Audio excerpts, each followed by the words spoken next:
welcome back to my channel, or welcome if you are new here. Today is day one of the October Spooktacular. I'll be posting 2 to 3 videos every week for this month, usually on Thursdays and Sundays around noon Central Time. A new easy DIY or a project that I have made and that's available on my website for sale. And today we are making an outdoor doormat. I've seen a couple of variations of painted doormats throughout the years, and this one's going to be a fun little spooky ghost one. So let's get started.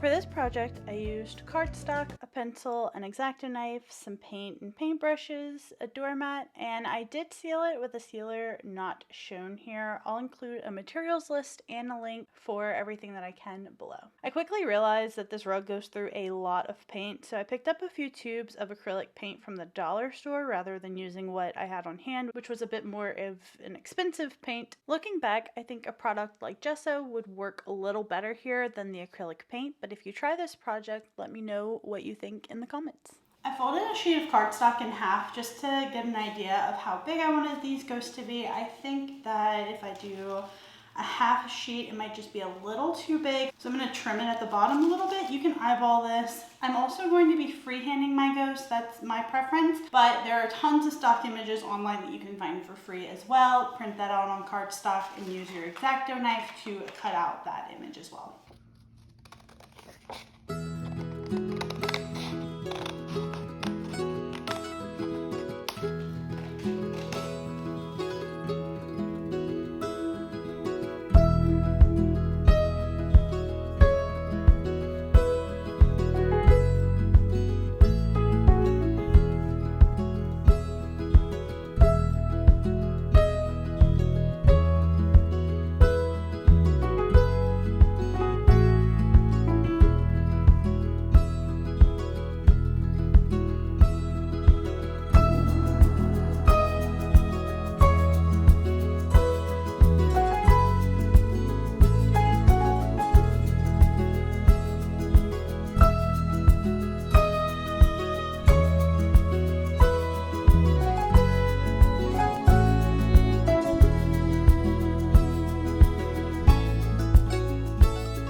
Once I liked my ghost, I used an X-acto knife and a cutting board to cut out my outlines.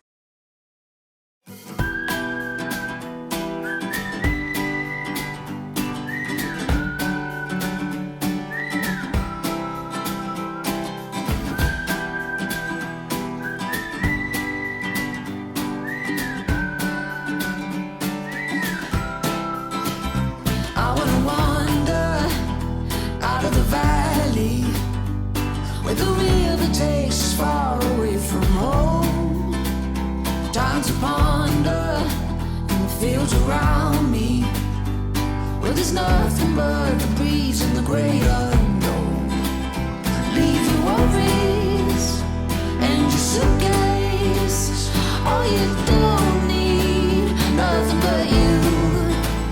So don't throw your hopes down a wishing well. It's your heart's desire carry you. Come and sail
in the video, I realized that this rug was going to take far more paint than what I had, so I picked up some paint from the dollar store. I ended up using 1.5 tubes of the white paint for the ghost bodies. When painting these templates, I found that it's best to dab the paint around the ends of the templates, and then once you have the general shape, you can just go in and paint the middle section or go over any sections that you need with more paint. This rug is surprisingly forgiving for mistakes and super easy to wipe away excess paint, so just make sure to have fun with this process.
Accidentally put my whole arm in this little guy's eyeballs.